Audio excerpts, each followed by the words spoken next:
Estad pues firmes en la libertad con que Cristo nos hizo libres, y no estéis otra vez sujetos al yugo de esclavitud. Gálatas 5:1. La Iglesia Bautista El Dorado tiene el honor de presentar Palabras de Libertad en labios del pastor Ricardo Fernández.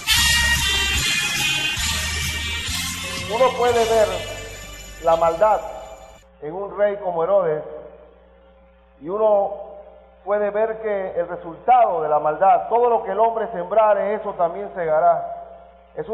La escritura no se puede mentir, no puede mentir. Dice, Dios no puede ser burlado. Todo lo que tú siembras, eso cosechas. Después de que Dios libera a Pedro de aquella cárcel en que iba a ser decapitado al día siguiente, Herodes se muda de ciudad, pero nadie puede escapar del juicio de Dios. Pero vale en el día de hoy que tenga su Biblia abierta en Hechos 12, versículos 20 al 25, y vamos a ver el día de juicio para un rey malvado. Hermanos, Cristo dio una parábola del rico insensato que decía, ¿qué haré, alma mía? Ahora yo con tanto fruto aumentaré mis graneros, derribaré los viejos, y podré tener tantos recursos que podré decirle a mi alma, alma mía, repósate, deleítate, gózate, porque ahora tengo satisfecha mis necesidades. Pero Cristo dijo, oh necio, hoy, esta misma noche van a pedir tu alma. Basta un solo día para que cambien las cosas. Dice la Biblia que Dios no ha venido a esta tierra no porque sea panameño llegando tarde, no por tardanza, sino para que los hombres procedan al arrepentimiento. Pero una vez Él se manifieste, es un día para salvarnos, un día Él vino y un día va a volver, es un día. Asimismo Herodes tuvo su día, un día para un rey malvado, un día. Pero vale la pena ver y trasladarnos en la historia, en ese evento, y ver qué rodeaba al rey en ese momento. En primer lugar, se ve claramente que ese día de juicio para el rey malvado, era un día en que Herodes proseguía todavía con su orgullo y control sobre el pueblo. Dice la Escritura, y Herodes estaba enojado. Acuérdense, capítulo 12, versículo 20. Y Herodes estaba enojado contra los de Tiro y de Sidón. Él estaba enojado, y aquí dice que, pero ellos vinieron de acuerdo ante él, y sobornado Blasto, que era camarero mayor del rey, pedían paz, porque su territorio era abastecido por el del rey. Herodes seguía siendo autosuficiente y tenía bajo el control a los de Tiro y de Sidón. Entre paréntesis, los discípulos de Tiro, los súbditos de Tiro y de Sidón, eran súbditos romanos. Y Herodes, como pertenecía a la estructura de poder de Roma, tenía la obligación no de declarar la guerra de Tiro y de Sidón, sino de abastecerlo de alimentos. Le correspondía a él como rey velar para que fuera abastecido Tiro y Sidón. Pero él se enojó. No dice la Biblia por qué estaba enojado contra los súbditos de Tiro y de Sidón. Pero era un hombre que él podía decidir hoy que alguien cayera en desgracia y mañana no. Él decidió decapitar a Jacobo y mañana voy a decapitar a Pedro. Él decidió decapitar a Juan el Bautista. Él podía tener el control de poder sobre él. Era orgulloso. Y aquí dice la Escritura que estaba enojado y simplemente por ese enojo no te voy a abastecer de alimentos. Tengo la soberanía para decidir quién recibe alimento y quién no recibe alimento. Se llama déspota, un hombre dictador. Pero como el soborno está en todos lados, dice que había un camarero, un hombre de influencia dentro del reino llamado Blasto, que a través de él, sobornándolo, llegaron a tener una audiencia con Herodes. Así que no es nadie inventado el soborno está en todos los lugares. Cuando Juan el Bautista le preguntaron a los soldados ¿Qué había que hacer para demostrar un fruto de arrepentimiento? Dice, no sobornen, no calumnien, no hagan injurias, conténtese con su salario. Es parte de la vida del hombre caído el soborno. Herodes, a través de un hombre de influencia, los de Tiro y de Sidón lograron una audiencia. Pero lo que quiero destacar en la vida de Herodes es el control absoluto. Un hombre aparentemente sano, un hombre que podía decidir simplemente porque la mujer, a través de la danza de la hija, bajo el efecto del trago, sencillamente complació la petición de decapitar a Juan. Decía, lo decapito, a este no lo decapito, pero él le tocó su día, le tocó su día. ¿Y qué quiero decir con esto? Hermano, el libro de Santiago dice, nunca digas, mañana haré esto, pasado haré lo otro, traficaré, compraré, venderé. Yo me graduaré, tendré una maestría a través de esto y adquiriré la fama y el poder. Y comenzamos a establecer estrategias cuando dice Santiago, no, eso es arrogancia, eso es soberbia, porque el día Dios tiene, es dueño de nuestra vida. Si Dios quiere, digan, si Dios quiere, pertenecemos a Dios. Él es el dueño del tiempo y del espacio nuestro. Si Dios quiere, ese día Herodes pensaba que era un día común y corriente. Un día común y corriente. Vale, en Mateo, quiero que busque Mateo 4, uno de las tentaciones de nuestro Señor Jesucristo, en el verso 8 al 10, otra vez le llevó el diablo a un monte muy alto y le mostró todos los reinos del mundo y la gloria de ellos, y le dijo, todo esto te daré si postrado me adorares. Cristo fue tentado a poseer la gloria del poder, del mando, de la autoridad suprema. Cristo fue tentado a eso.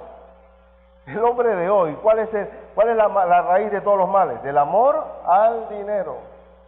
¿Qué quiere el hombre? Si tú le preguntas a alguien, ¿qué quiere? Quiere fama, quiere nombre, quiere importancia, quiere renombre, quiere vanagloria. Cristo fue tentado. Cuando Cristo hizo la multiplicación de los panes, el pueblo inmediatamente decidió y quería elegirlo rey. La tentación del diablo aquí. Pero él se fue al monte a orar. Él no pretendía un gobierno de poder, un gobierno sojuzgador. No quería entrar a rescatar al hombre de su pecado a través de entrar al poder. Por eso que en ningún caso puedo aceptar que la Iglesia de Cristo se constituya como partido político para llegar al poder. En ninguna forma Dios nos ha dado esa autoridad. Él nos dio la autoridad para ir y hacer discípulos a todas las naciones. Ir y a tratar de alcanzar al mundo a través del Evangelio, no a través de llegar al poder. Porque el poder en sí, Napoleón decía, aquel emperador Napoleón francés, arrogante Napoleón, Napoleón decía, señores, si ustedes, le dijo a los ingleses, si ustedes desenvainan la espada, yo estoy tranquilo, pero si ustedes desenvainan la espada, yo seré el último en guardarla. Arrogante. Y él les dijo, yo acepto que la religión y el cristianismo ejerce una influencia favorable para gobernar a la gente. Pero el gobernante no puede ser religioso porque tendría problemas de muchos escrúpulos. Mira, el diablo hablando, ¿yo? El diablo hablando. Cuando en el caso de Herodes no temía ni a Dios ni a hombre. Él no tenía ningún problema. Su abuelo había participado en la matanza de los niños. Él sentía el respaldo de Claudio, de Calígula, de todos los emperadores romanos. Pero el día le llegó. El día le llegó. Y vale la pena a usted, querido hermano, que valore el ejemplo de Herodes. y meditemos cuál es el lugar mío en esta tierra. ¿Cuál debe ser la oportunidad que Dios me ha dado para respirar y andar en esta tierra? ¿Para qué Dios me ha colocado en su reino? Y el principal fundamento de un hombre de Dios es dar gloria a Jesucristo. No resaltar nuestro nombre bajo ningún concepto, porque estamos dejándonos llevar por la tentación del diablo de buscar la gloria humana, que la Biblia la llama la vanagloria.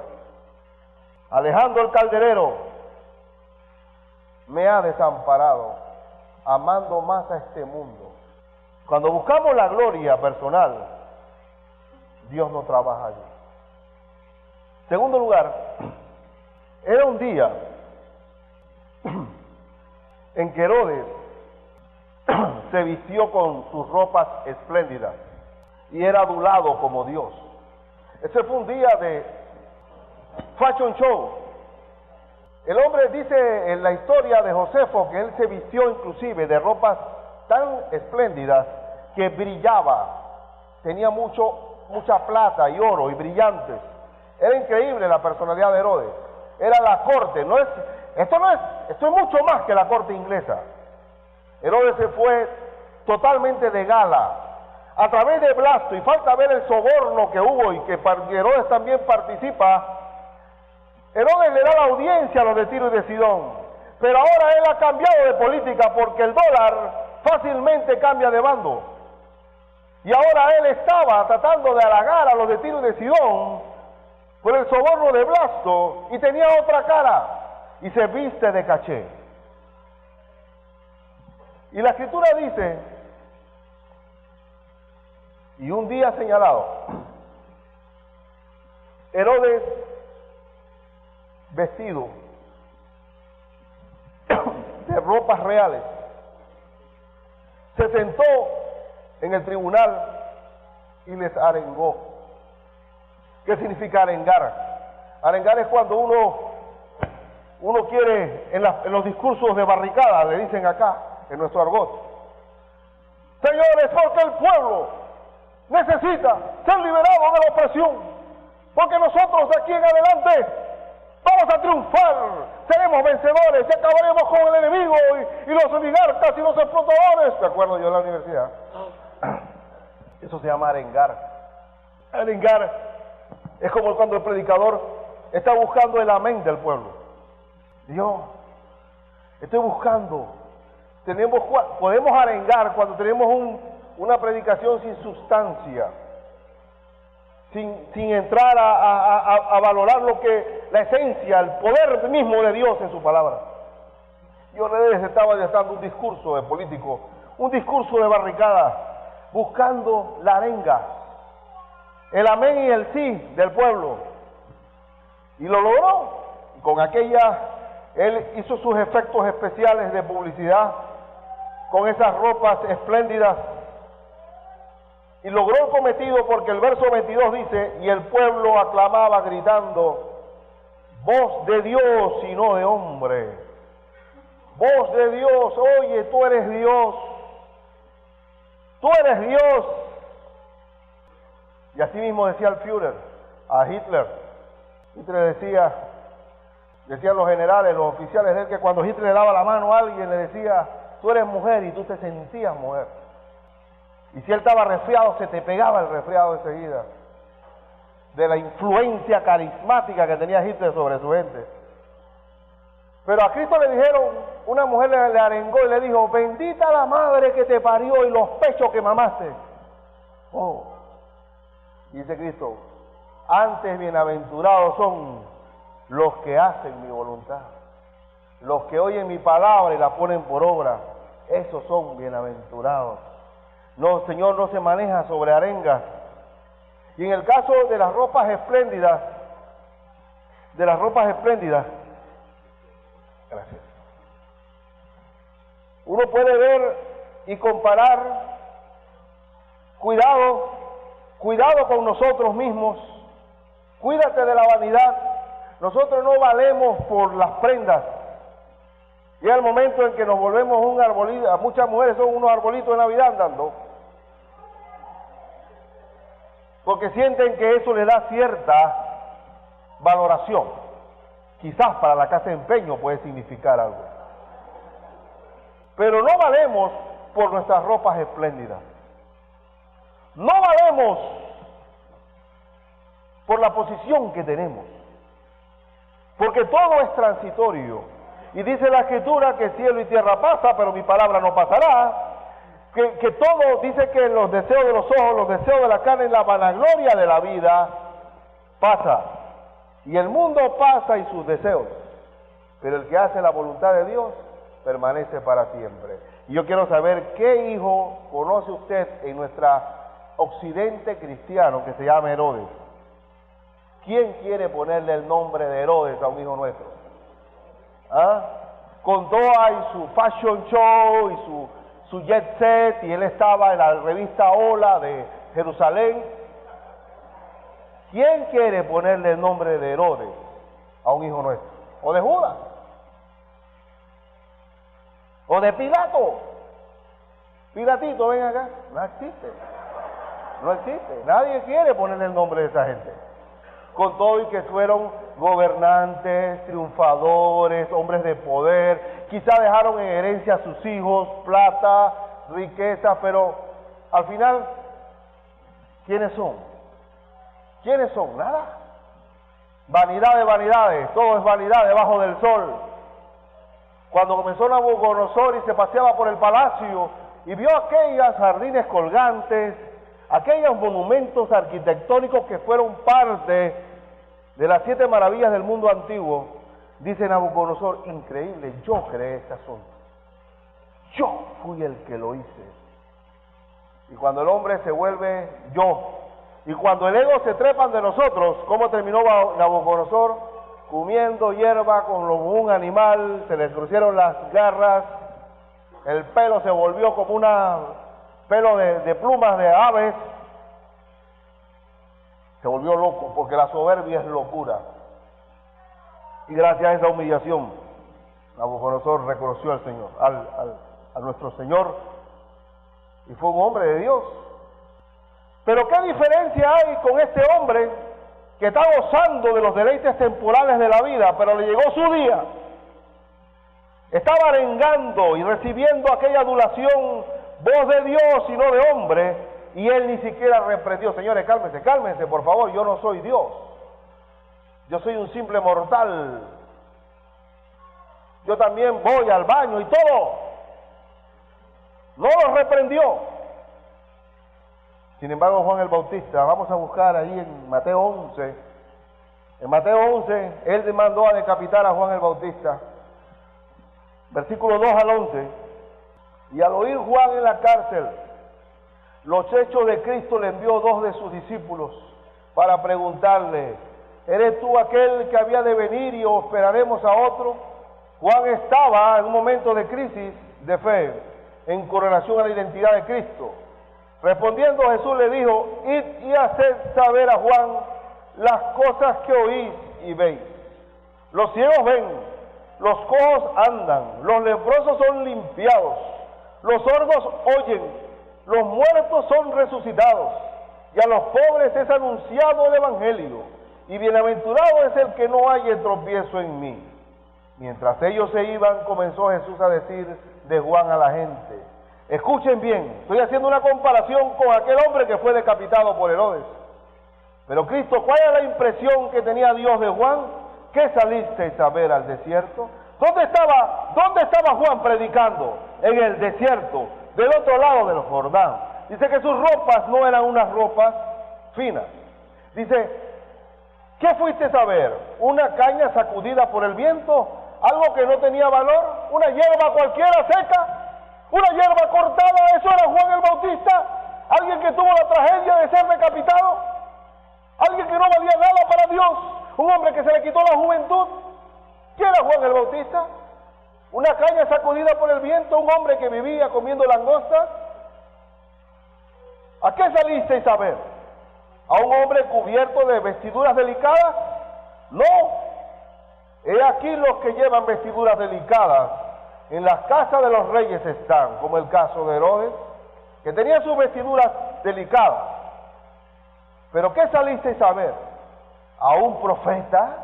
Sí, os digo que más que un profeta, porque este es de quien está escrito: he aquí yo envío mi mensajero delante de tu faz, el cual preparará tu camino delante de ti. De cierto os digo, entre los que nacen de mujer, no se ha levantado otro mayor que Juan el Bautista. Pero el más pequeño en el reino de los cielos es mayor que él. De los nacidos de mujer, no existió mayor profeta que Juan el Bautista, que presentó al Señor, al Cordero de Dios que quita el pecado del mundo. Para Dios, ¿quién fue Juan el Bautista? Aquel hombre que fue decapitado. Una vez cumple su ministerio, el diablo a través de Herodes lo decapita. Pero para los ojos de Dios, fue el más grande profeta nacido de mujer. ¿Cuál es la gloria que queremos tener nosotros? ¿La gloria humana o la gloria de Dios? Y hoy estamos aquí predicando del ejemplo de Juan el Bautista, que fue decapitado por Herodes, pero sin embargo su nombre queda registrado como el máximo profeta nacido de mujer. Todo lo que podamos lograr en el mundo no es comparable a tener delante del Señor la salvación. ¿Qué dijo el Señor? ¿De qué sirve que ganes el mundo entero si vas a perder tu alma? Y hermanos, Herodes podía estar ese día de mucha pompa. Él pensaba que él podía seguir así, pero en el tercer punto que quiero tocarles, era un día espléndido para Herodes. Era un día chévere, agradable, controlado, pero Dios le hirió de muerte porque nunca le dio gloria. Mire lo que dice el versículo 33. Al momento en que él estaba recibiendo aquella palabra, voz de Dios y no de hombre, al momento un ángel del Señor le hirió. Por cuanto, aquí dice la razón por la cual hiere Dios, por cuanto no dio la gloria a Dios. Estaba recibiendo una gloria, una adoración divina, nunca la dio y expiró comido de gusanos. ¿De qué sirve? ¿Qué vale más, la salvación o la vida? ¿Qué vale más? Dice Cristo. ¿Vale más el alimento que el cuerpo? ¿Vale más, o el cuerpo que el vestido, perdón? ¿Vale más el alimento que la vida? ¿Qué vale más? Lo que vale no se puede comprar, querido hermano. No se puede comprar. Y ese día, un día en que él expira comido de gusanos, vale la pena nosotros que valoremos cuántos años usted va a vivir en esta tierra. A ver, ¿cuántos seremos? ¿Usted calcula cuánto? Digo, bueno, tú sabes, me faltan unos 5 años para jubilarme. Jactancia del tiempo. ¿Cuántos años calcula usted que vamos a vivir aquí? Con las cirugías y todo, y la vitamina, tomando Centrum, metiendo, ahora hay ahora unas cámaras para retardar el envejecimiento, la New Age, terapia, hidroterapia, aromaterapia, tratar de olvidarme del tiempo. Yo soy eterno, pero resulta, en el bautismo anterior, bajando ahí, caí por estar saludando a un hermano, queriendo creer que todavía uno tiene los reflejos de joven. Oye, buen bautismo, ¡prum! Y me afirmé en esta rodilla, y hoy me duele, ha pasado una semana, me duele. Ahora, esto demuestra que somos mortales, y a medida que pasa el tiempo vamos envejeciendo. ¿Qué tiempo vamos a nosotros a tratar de buscar vestidos espléndidos, la gloria de los hombres, que la gente nos afame y diga, ¡tremendo tipazo! ¿Cuál sería? ¿Cómo podemos negociar nosotros el tiempo? ¿Cómo poder extender el tiempo? Cuando la vida del hombre dice que es como una flor que sale hoy y ya en la tarde, ya desapareció. La florecita que le pusieron allá abajo, ¿verdad? Que las vi hoy bonitas, las que están allá en la fuente, la ex fuente, que brotaron muy bonitas, pero le dicen servidor público, dice. Ya a las 10 del día ya cayó. ¿Sabe? O sea, que ahora que bajamos dice que ya se cerró. Está muy espléndida las primeras horas, pero ya. Esa ni siquiera es el ejemplo bíblico, porque dice que la flor sale y ya la tarde se cierra. Así es la vida del hombre. Una neblina que pasa. Pasó y ya fue. Ya pasó. ¿Qué tenemos que hacer para darle gloria a Dios? Cuando cantamos ese canto de Miqueas, que decía que Dios me ha mostrado que hacer justicia, misericordia y ser humilde ante Él. Eso es lo que vale delante de Dios. No las coronas, no aquí está el mausoleo del famoso fulano de tal. ¿De qué sirve que nosotros muramos sin Cristo? No vale nada. Y aún no podemos inmortalizar nuestro nombre, poniéndole el nombre a las calles. Porque para mí, el hombre más ilustre, abogado que ha nacido en este país, se llama Ricardo J. Alfaro. Redactó la Carta de los Derechos de las Naciones, de la ONU. Ricardo J. Alfaro redactó la Carta de las Naciones Unidas. Y tiene esta avenida que está aquí, Ricardo J. Alfaro. Pero el panameño le dice tumba muerto. Una simple tumba muerto. Punto. ¿Dónde nosotros podemos inmortalizarnos? La gloria es para el Señor. La gente, miren, yo puedo hablar del tiempo de Torrijos, pero mis hijos no pueden hablar ni de Noriega. Y sin embargo, hay una era para mí que se llama la era de Remón. Yo no sé qué pasó ahí. Estoy vedado. Mi tiempo no logra ubicar qué pasó en Panamá en esa época. ¿Por qué? Porque el hombre no se puede inmortalizar. Y lo que sí vale es que cada vez que damos gloria a Dios a través de un servicio, el Señor sí lo va a recordar. Porque dice la Escritura, aún un vaso de agua fría que tú le brindes a uno de mis seguidores, tendrá su recompensa. Él no va a ser una persona olvidadiza en cuanto a aquel que sirve. Como Simón de Cirene, que llevó aquella cruz obligado. Sin embargo, su nombre que estaba allí, como aquella mujer que derramó su perfume de nardo puro, su nombre. Servir es lo más grande que puede haber. Y el ejemplo de Herodes debe llamarnos a nosotros que cuál es la envidia de que tener poder, tener fama, tener fortuna, si no tienes a Cristo. ¿Cómo murió Herodes? Comido por los gusanos. Quizás en esta época lo cremaban, pueden haber cremado para evitar los gusanos, pero es el mismo final, es el mismo final.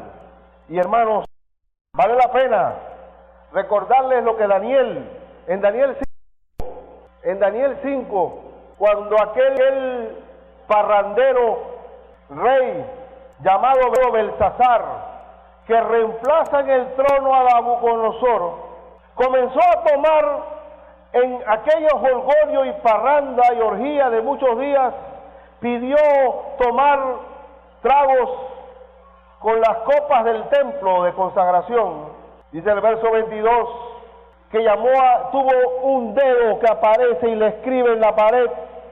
Y Daniel le dice, cuando le interpreta el sueño, la visión, le dice, y tú, su hijo, verso 22, Belsasar, no has humillado tu corazón sabiendo todo esto, sino que contra el Señor del cielo te has ensoberbecido, e hiciste traer delante de ti los vasos de su casa, y tú y tus grandes, tus mujeres y tus concubinas, bebisteis vino de ellos, de los instrumentos sagrados de Dios. Además de esto diste alabanza a dioses de plata y oro, de bronce, de hierro, de madera y de piedra, que ni ven, ni oyen, ni saben. Y al Dios en cuya mano está tu vida y cuyos son todos tus caminos nunca honraste. Entonces de tu presencia fue enviada la mano que trazó esta escritura. Y la escritura que trazó es Mene, Tekel, Upharsin. Esta es la interpretación del asunto. Mene, contó Dios tu reino y le ha puesto fin. Tekel, pesado has sido en balanza y fuiste hallado falto.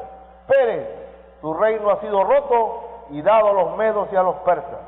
Entonces mandó Belsasar vestir a Daniel de púrpura y poner en su cuello un collar de oro y proclamar que él era el tercer señor del reino. La misma noche fue muerto Belsasar, rey de los caldeos. y Darío de Media tomó el reino siendo de 62 años. Un día, basta un día nada más para que se acabe el relajo, como dice en buen panameño. Un día y se acabó el relajo. Y que puede ser el más pintado en poder.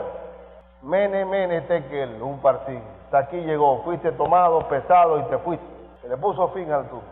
Y por último, sin embargo, Herodes moría, pero la palabra de Dios crecía y se multiplicaba. Interesante este versículo finales, 24 y 25 de Hechos, que pero la palabra del Señor crecía y se multiplicaba. Quería Pedro que quedaba con el vino del Señor, simplemente decía, la palabra está con polvo, crecía y se multiplicaba, y quería formar, porque a medida que apretaba el idioma romano, más crecía, se multiplicaba, y muchos esclavos fueron pastores de sus amos, y ahí, entre más aprieta la oposición, más se multiplica la palabra de Dios. Qué interesante que la palabra crecía y se multiplicaba. Y Bernabé y Saulo, cumplido su servicio, porque ellos trajeron una ofrenda para Jerusalén, volvieron de Jerusalén, llevando también consigo a Juan Marco, el que tenía por sobrenombre Marcos. ¿Cuál es la labor de nosotros en la iglesia? ¿Cuál es la labor que tiene la iglesia? ¿Qué tenemos que hacer? Tenemos que difundir la palabra de Dios. Tenemos que hacerlo, que se multiplique. Ahora hay muchas cosas que la iglesia está haciendo. Por eso que se habla de la parábola. Las parábolas que dice Cristo son parábolas de un mal crecimiento. La parábola de la mostaza que creció y se hizo un árbol, un arbusto grande, y vinieron los nidos, los pájaros y pusieron sus nidos. Esos pájaros no pertenecen al reino, se han aprovechado del reino. Nuestra labor como iglesia de Cristo es que crezca y se multiplique la palabra de Dios. En esta época de cibernética, de tecnología, de alta tecnología, ya hay que aprovechar la alta tecnología para difundir la palabra. ¿Y qué oró Pablo? ¿Qué oró Pablo en segunda a los Tesalonicenses, capítulo 3, versículo 1? ¿Cuál fue la oración del apóstol Pablo que pedía a la iglesia? Capítulo 3, versículo 1 y 2. Pablo no decía, oren por mí, para que no tengan que pasar por estas prisiones. Oren por mí, por favor, para tener de vez en cuando un hotel 5 estrellas donde poder albergarme. Oren por mí, para que no me dé resfriado. Oren por mí, para que me vaya bien con Bernabé o con Silas. Oren por mí, para no ser torturado. ¿Cuál era la oración de Pablo? ¿Qué pedía? Por lo demás, hermanos, orad por nosotros, para que la palabra del Señor corra y sea glorificada. Eso es lo que es la diferencia. Así como lo fue entre vosotros, y a la vez, y para que seamos librados de hombres perversos y malos como Herodes, porque no es de todos la fe. Y tenemos que hacer que corra. El presidente Fox dijo en el noticiero, ya está bueno que los evangélicos estén llevando Biblias a las escuelas. Queremos ideas, no Biblias. Si la palabra de Dios no valiera nada. ¿Y qué aprobó México hace poquito? Una ley que aprueba el matrimonio de homosexuales. ¿Y cómo estamos? ¿Qué está pasando en nuestra vida ahora? Vamos a guardar la Biblia y métela debajo de él. Mete la Biblia debajo del armario, como lo hicieron en la época de la Edad Media. ¿Y cómo se conoció la historia de la Edad Media? En los oscurantismos. No necesitamos Biblia, necesitamos ideas. Necesitamos ideas. Y me acuerdo cuando yo no tenía a Cristo, leía tanto que creía hasta en ovni, en extraterrestres. Y ahora mismo la gente cree cualquier cosa. ¿Qué es lo que tenemos que orar, queridos hermanos? Que crezca la palabra de Dios y que seamos librados de hombres perversos y malos, porque no es de todos la fe. Hermanos, los tiempos son finales, y los tiempos son peligrosos. Vamos a pedirle a Dios que nos dé el celo, el fervor, para hacer las cosas como Dios manda. La Iglesia Bautista El Dorado ha presentado Palabras de Libertad. Recuerde lo que dice Gálatas 5:13, porque vosotros, hermanos, a libertad fuisteis llamados, solamente que no uséis la libertad como ocasión para la carne, sino servíos por amor los unos a los otros. Le invitamos a escuchar nuestro próximo programa a esta misma hora y por esta misma emisora.